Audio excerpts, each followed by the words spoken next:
Hello les rêveurs, j'espère que vous allez bien. Je vous retrouve aujourd'hui pour le bilan de 2021.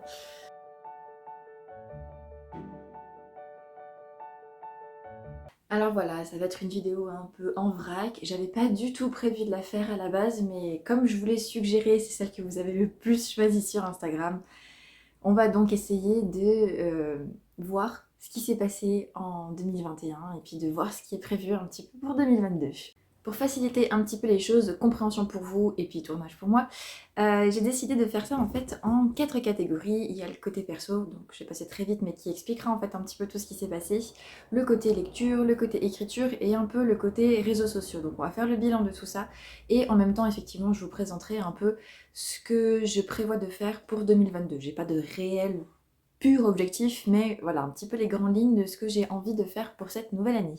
Bon alors niveau perso, si vous suivez la chaîne, vous savez, voilà, ça a été ma grossesse et la naissance de notre fille en septembre. Donc ça a énormément chamboulé le truc parce que j'ai été arrêtée à 4-5 mois de grossesse, que j'ai beaucoup été à la maison et surtout qu'effectivement j'ai été mise, on va dire, à l'arrêt total et ne plus faire d'activité pendant une dizaine de jours avant l'arrivée de notre fille pour qu'elle arrive bien à terme et pas avant. Donc ça a beaucoup impacté ma lecture, mon écriture. Et nous avons déménagé fin 2021, donc j'ai arrêté mon travail et je ne prévois pas de reprendre pour l'instant. Je verrai bien si c'est possible, mais j'ai dans l'idée effectivement de me consacrer un peu plus à mes projets, à la chaîne et à mes romans surtout. Alors niveau lecture, on va parler d'abord un petit peu chiffres en vrac. Je vais vous présenter ça un petit peu, je vous mettrai les chiffres aussi sur le côté. Et je vous ferai effectivement une impression sur... Enfin, je vous livrerai mes impressions sur l'année après. 2021, c'est 211 lectures. Sans compter les lectures avortées qui, elles, se montent à 7. J'ai lu parmi ça 42 e-books, donc j'ai essentiellement lu en papier. J'ai lu 12 livres audio, un par mois. 24 mangas, à peu près 2 par mois. 30 lectures spirituelles, avec ça. J'ai eu 4 coups de cœur, c'est très peu. J'ai lu 7 livres en VO en anglais. Et j'ai fait 10 services presse, donc ça c'est un grand merci que j'adresse effectivement à tous les partenaires qui ont bien voulu m'envoyer leurs livres et pour que je le chronique.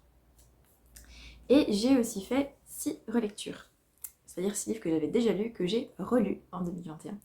Et parmi ça j'ai fait aussi une bêta lecture, Coco and Sophie, c'était sur la fin de l'année. Tout ça pour vous expliquer un petit peu effectivement pourquoi j'ai lu autant. Donc comme je l'ai dit juste avant, voilà, il y a mon petit carnet.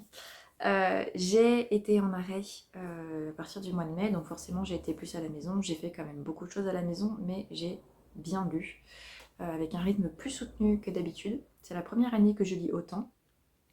Et surtout, avant la naissance de notre fille, j'ai été mise à l'arrêt complet. Le médecin m'a dit vous restez alité. Donc qu'est-ce que j'ai fait? J'ai lu. Ce qui fait que sur le mois de septembre, entre ce côté-là où j'ai été alitée, je pouvais plus rien faire, et après la naissance de notre fille où j'étais très réveillée, j'ai lu une trentaine de livres et je crois encore 25 au mois d'octobre. Donc ça fait exploser les quotas, sachant que habituellement je lis une dizaine de romans par mois. Voilà. Je pense que c'est la seule année, peut-être, on verra bien, j'espère, parce que c'est énorme en fait de faire des bilans. Enfin, c'est énorme de se dire que j'ai lu 200 bouquins en une année. Une bibliothèque, quoi. Bref, tout ça pour dire que voilà, j'ai quand même eu de très chouettes découvertes.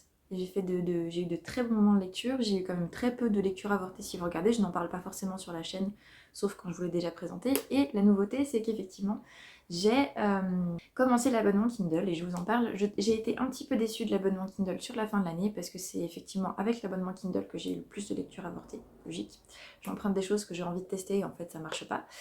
Je suis juste un peu déçue parce que l'algorithme d'Amazon, je pense, à partir du moment où je lis en fait des choses un peu romance, me suggère des choses érotiques. Ça n'est pas du tout mon rayon, vous savez que je déteste ça.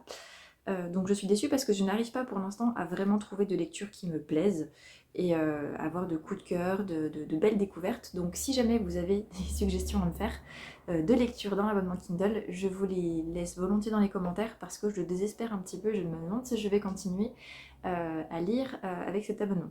Une autre nouveauté aussi, c'est que je suis devenue partenaire des éditions de l'Emmanuel, et alors ça c'était la big news, la best news de côté lecture.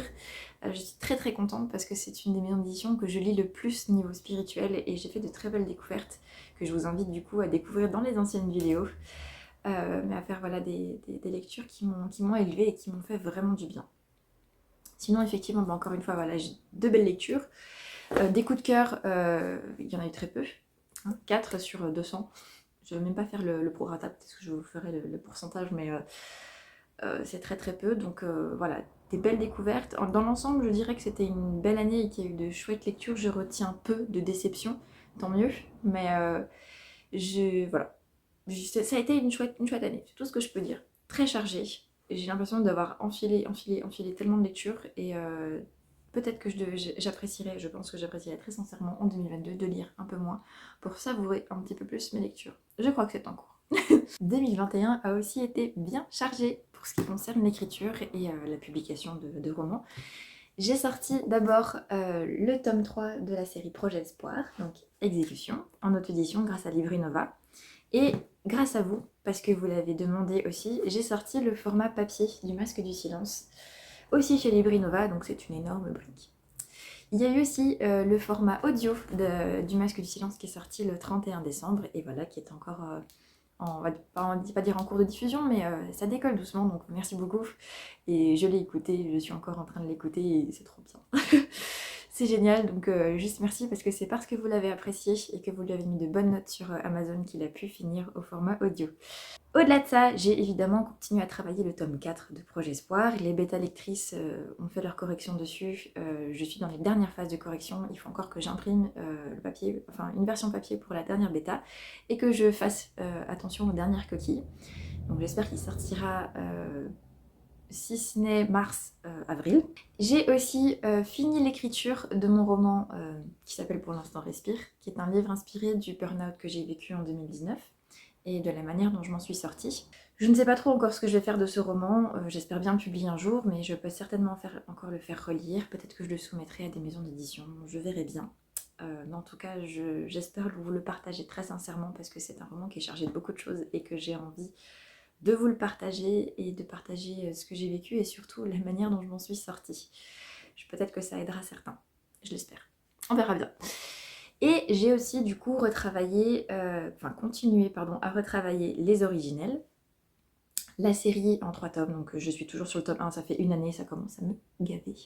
Donc voilà, mais j'ai enfin raccroché les wagons depuis 3 jours, je crois. Donc on est sur la bonne voie, j'espère très honnêtement vous le présenter je me suis mis comme objectif de sortir l'intégrale des originels. Je ne le sortirai qu'en numérique comme j'ai fait pour le masque, le 24 janvier 2023.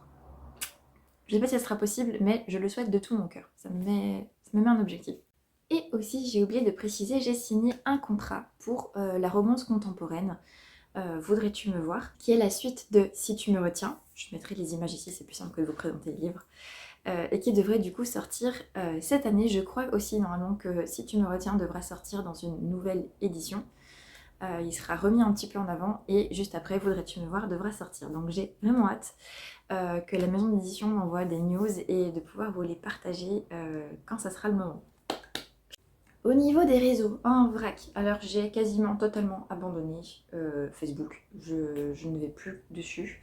Certains m'écrivent encore dessus et si je ne vous ai pas répondu, je suis désolée, je ne reçois pas toutes les notifications, mais vraiment je n'arrive plus à publier sur Facebook. J'ai abandonné Twitter aussi parce que je n'aime pas ce réseau, je trouve qu'il est trop polluant, trop toxique, même si j'ai fait d'excellentes rencontres dessus. Je ne sais pas, ça va trop vite, c'est trop chronophage, ça ne me correspond pas. Je suis désolée pour ceux qui me suivaient là-bas et qui appréciaient peut-être de me voir, mais je ne m'en sors pas du tout, vraiment. Pour moi, mon réseau chouchou, c'est Instagram, parce que j'ai une communauté bienveillante. Alors effectivement, depuis des mois, elle stagne. Mais c'est comme ça, hein. Je n'ai pas compris comment faire pour augmenter ma popularité sur ce réseau-là, mais c'est pas grave. J'aime bien publier des stories régulièrement, j'aime bien vous partager du contenu. Je fais un petit peu en vrac, un petit peu n'importe comment, mais c'est pas grave. J'ai envie de vous dire, c'est mon mur, c'est pas grave, je fais ce que je veux. Mais voilà, je stagne, mais en même temps, je fais de très beaux échanges avec beaucoup de gens, donc merci. Et votre bienveillance vraiment me touche énormément à chaque fois. C'est là-bas que je reçois le plus de bienveillance. J'ai fait d'excellentes découvertes aussi en suivant des gens. Donc voilà, je ne sais pas très bien déployer ma communauté, on va dire, je ne sais pas l'élargir, mais je fais moi-même de très belles découvertes de nouveaux comptes. Donc un immense merci à toutes les belles rencontres que j'ai pu faire là-bas. Et je ne veux pas préciser de nom parce que voilà, je risque d'en oublier. Mais soyez assurés que je pense bien fort à vous en cet instant. La petite nouveauté de 2021, c'est que j'ai essayé TikTok. Ça a été intéressant. Je me suis un peu pris la tête, comme avec tous les réseaux en fait, pour savoir comment augmenter. C'est peut-être le réseau qui est le plus actif en fait en termes d'augmentation d'abonnés ces temps-ci. Je ne comprends pas encore comment il faut publier effectivement pour avoir vraiment des vues, ou je ne comprends pas vraiment ce que les gens aiment voir dedans, puisque j'ai des vidéos qui marchent bien et d'autres pas. Mais bon, je crois que c'est un peu le cas de tout le monde. Je m'amuse, je fais du contenu qui parfois, quand je reviens dessus quelques jours plus tard, je me dis, c'est ridicule, c'est pas grave. Mais c'est pas grave, le ridicule ne tue pas, et grâce à TikTok, je l'ai appris, encore une fois. Je m'amuse, et bah voilà, j'ai pu aussi faire découvrir mon roman à certaines personnes, donc j'étais plutôt contente. Et faire des lives, ce que je n'avais pas fait depuis... J'avais déjà fait des lives peut-être. Pas beaucoup en tout cas. Donc voilà, ça a été une découverte comme une autre, et je pense poursuivre effectivement sur cette lancée, faire une vidéo de temps en temps quand j'ai de l'inspiration, quand j'ai une envie un peu loufoque de faire. Et faisons le point sur YouTube, dernier point. YouTube, alors j'ai repris la chaîne, enfin vous le savez, depuis le début 2021, je fais à peu près 2 vidéos par mois. Quand ma fille est arrivée, effectivement, j'ai arrêté de faire des vidéos parce que je n'arrivais pas à faire les deux. Et je ne sais pas si c'est l'algorithme de la chaîne, si je ne fais pas ce qu'il faut, si je devrais faire des shorts, si je devrais publier autrement. Je ne fais que perdre des abonnés. C'est un constat. Vous avez été nombreux à me dire de continuer parce que vous aimiez beaucoup ce que je faisais, donc je vous remercie. C'est grâce à vous que je continue d'ailleurs, parce que voilà, parce que j'ai envie de continuer aussi. Ça me fait plaisir de faire des vidéos, même si je sais pas faire des bilans. Mais à part ça, voilà, je m'amuse dans les vidéos que je fais, et j'ai décidé effectivement, en tout cas, de garder les 2 vidéos par mois, le bilan lecture et le book haul. Et si possible de faire une vidéo par semaine, et le rendez-vous est fixé tous les vendredis à 17h30. Voilà, ça je le garde et j'essaie de le maintenir. C'est pas évident, mais j'essaie de m'y tenir. J'ai déjà des vidéos prévues pour jusqu'à fin février, voire mi-mars, entre les deux obligatoires et puis ensuite des vidéos à thème. Donc, ouais, voire même fin mars. Je crois que j'ai prévu jusqu'à fin mars, donc on est bien. Pour l'instant, je suis bien, je vais essayer de tourner ça au mieux. Mais quoi qu'il en soit, même si le nombre d'abonnés baisse, je suis très contente de continuer et je vous remercie encore une fois de votre fidélité. Ce bilan était, comme je l'avais craint, relativement fouillis. Je suis désolée, voilà, mais vous avez un petit peu effectivement l'aperçu de ce qui a été 2021, ce que je prévois pour 2022. Ça a été très bref pour certains points, plus développé pour d'autres. Si vous avez des questions que je n'ai pas, ou sur des points que je n'ai pas abordés, n'hésitez pas à les mettre en commentaire, j'y répondrai, comme ça tout le monde peut les voir, dans la mesure du possible évidemment. Mais sinon, voilà. Je crois que c'est tout ce que j'ai à dire. Je vous remercie en tout cas encore une fois d'avoir été là en 2021. Bienvenue si vous êtes arrivé en 2022. J'espère que vous resterez, et quoi qu'il en soit, eh bien, on se retrouve la semaine prochaine pour le book haul de janvier. Et oui, il y a des choses à vous présenter. Beaucoup. beaucoup. Bah, j'ai été bien gâtée en janvier, donc voilà. Je vous embrasse, je vous souhaite d'excellents rêves, qu'ils soient en mots ou non. Et belle fin de semaine à vous!